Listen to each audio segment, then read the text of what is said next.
What's up, everybody? Welcome to day number 1 of this 14-day live video challenge. I'm really excited to be able to bring you this information today. I'm super excited because I feel like somebody that watches this is going to actually take action and start creating their own videos. So that's exactly why I'm doing this. My goal is to just help you get started much faster, right? So today what we're going to be talking about is being able to identify the potential list of assets that you already have, because the last thing that I want you to do right now coming out the gate is to start freaking out thinking you got to buy all this stuff and you have to be able to, spend hundreds or thousands of dollars on gear and lights and everything, because you don't have to do that, right? The first thing you have to do before we even get started shooting any videos or being able to think about who we're going to show videos to or what type of messages we're going to create or anything like that, you have to be able to maximize the assets that you already have, right? So for example, the first thing you'd want to do is to be able to think about what type of gear do you already have? What type of cameras? Maybe you just have a cell phone right now. Maybe you've got an old camera laying around the house. Maybe you have an old GoPro. Maybe you have access to a camera that somebody will let you borrow, right? That is an asset that you have access to. So what types of gear do you already have? And now what I want you to do is start making a list of all the things that you have or the things that you have access to, because what you're going to have to do is figure out what you have and then what you don't have that you're going to have. I keep saying have. You need to know what you have and what you need before you actually go live, right? Again, if all you have is a simple cell phone, that's perfectly fine, right? I'm going to suggest a couple things that you can get to go along with that.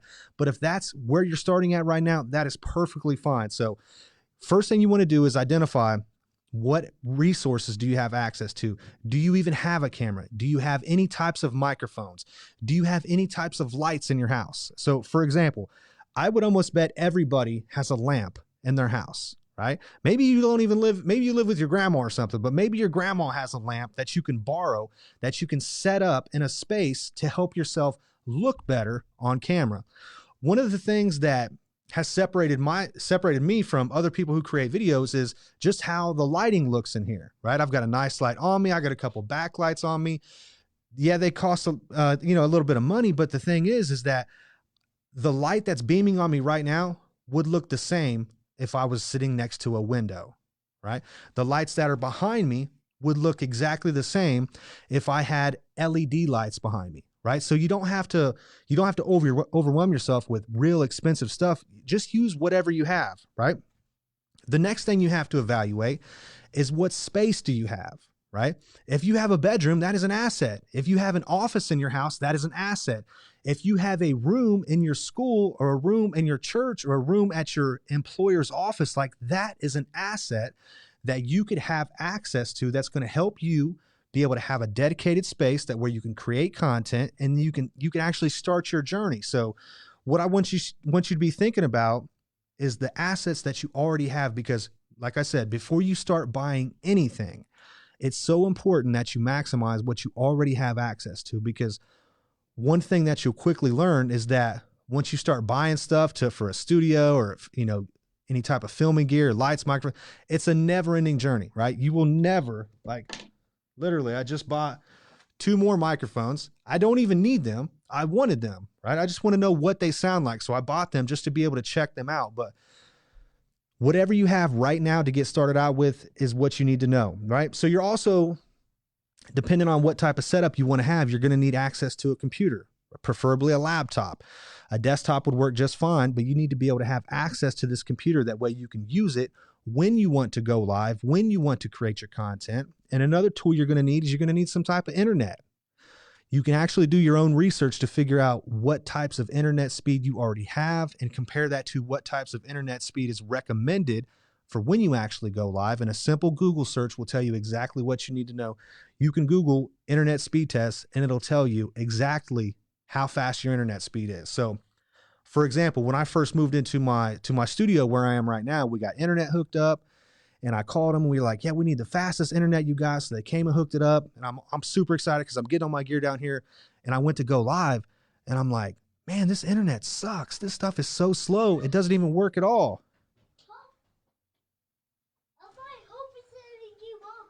All right, go say hi to her for me. Go say hi. Okay, cool. So anyways, right, so I came down here and I started shooting live videos and I realized, man, this internet sucks so bad. I can't even go live because the quality of the internet was so horrible. So I'm calling the internet company. I'm getting on the phone with them. I'm like, hey, we paid for the highest speed internet. This internet is not even, I can't even connect to it. Make a long story short, the high-speed internet that I had access to in the location that I was in was not fast enough to do what I needed. So I had to cancel that internet and I had to go with a different company. But the point is, like, you have to have a computer and you have to have access to the internet. So from there, once you identify the assets, as in the gear, the tools, whatever types of space you have, then you need to start be able to assess what type of social resources you have, right? So being able to have a Facebook page, a Facebook business page that has any amount of followers, that is an asset, right? So how many followers do you have on your Facebook or your business page or whatever that may be?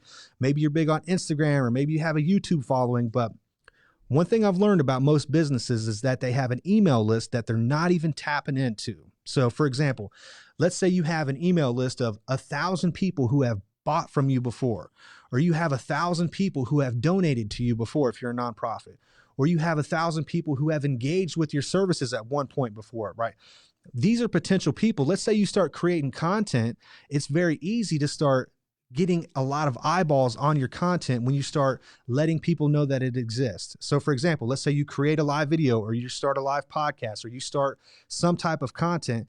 You want to let everybody know that could potentially watch and benefit from your content. So if you shoot an email out to your email list every time you're about to go live, if you notify 1,000 people before you go live, I would bet 5% of them people would be willing to hop on. So if you could get 50 people watching a live stream, you're going to have a very engaged audience. You're going to get a ton of response and a ton of feedback. So you just want to be able to assess the tools that you already have, right? Because I don't want you to come into this thinking that you have to spend thousands of dollars and you got to have, these big professional setups, because that's simply not true, right?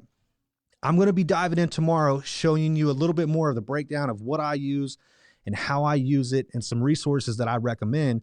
But before we do that, I want you to be prepared when we sit down, when we go live, when we have this discussion tomorrow. And I want you to be able to understand what types of resources do you already have. The assets that you already have, we have to maximize the full potential of these. So for example, right, let's say you're a college student, or let's say you're a high school student, or you're a part of a church or something like that. You need to know, like, is there a space at the church that you could use to create a live studio setup, right? Is there a space in the school that you could use to set up some lights, a microphone, a camera, to use the school's computer, to use their free internet, right? You have to be resourceful when you start out this process, because most people don't have thousands of dollars to just start buying cameras and lights and microphones and everything that they want in order to make their setup look great, right? What you'll learn at the end of the day is it's not about your gear. It's not about how it looks. It's about the message that you deliver to folks. So that's what ultimately is the most important thing.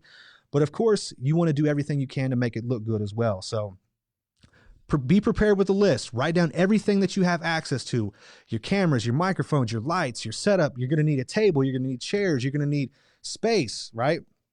You're going to need quiet space. Here's a good one. If you have kids, you may potentially need a babysitter, right? That's a good one right there.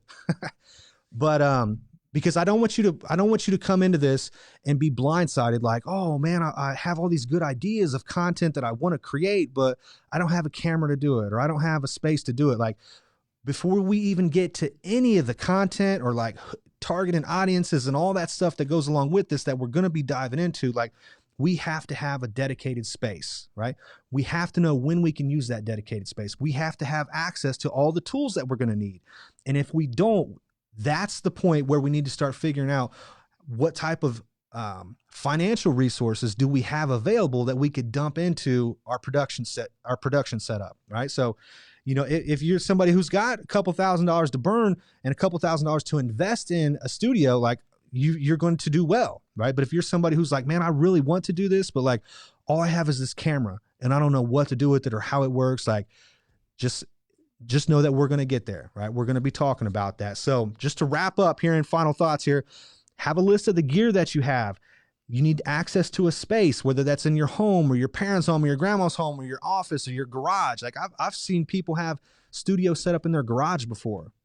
Whatever works for you, right? That space needs to be somewhat quiet, somewhat private. You don't want to have a whole bunch of people in and out of your studio. You don't want to have kids running around. So you may need to, make sure that you have the proper space, and really evaluate what type of social assets you already have, specifically like your following on Facebook, Instagram, YouTube, a potential email list, because that's how you're going to be able to start creating this content and actually getting it in front of people. Right. And I know I've talked a little bit about this before, but to give you a high level overview, this is the absolute best thing about using this Facebook Live strategy right here. So check this out. This is why I want you to evaluate your social assets.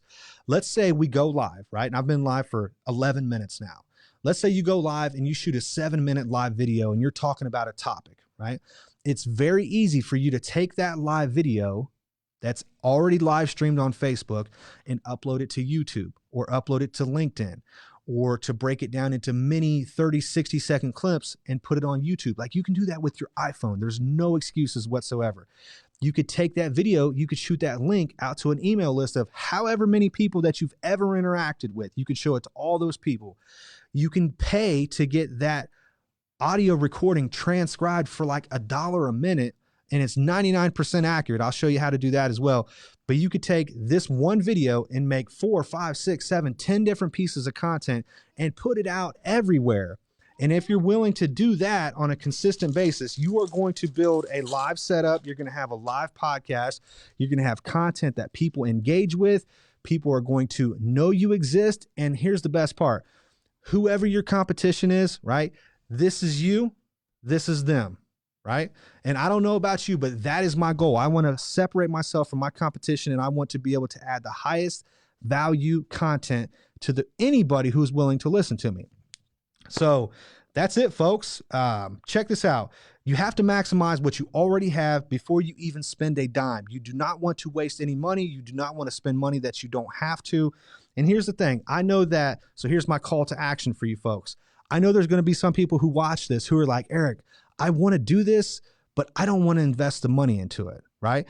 If you're one of those people, you're more than welcome to send me a message, right? I would love to help you come down here and set up at my studio to use all my gear and all my equipment and all my education and all the things that I've learned. I would love to help you get set up. So rather than you shooting these videos on your own, if you want me to shoot them for you, shoot me a message, because I would love to talk to you about that. I think I've got 3 or 4 people right now who are committed to making monthly podcasts, and I've brought them down here. I've showed them the studio, and they're like, man, I didn't know you had all this down here. I'm like, yeah, I've kind of been building something for about 2 years now, and it's finally coming to life. So super excited about that. So message me if you want to come down to my studio and check it out. If you want to come down here just to see what kind of gear I use, or this, or, just brainstorm, or just talk ideas, I would love that. So thanks for watching, folks. If you have any questions, leave them in the comments section or shoot me a message. I will talk to you on the next video. Done.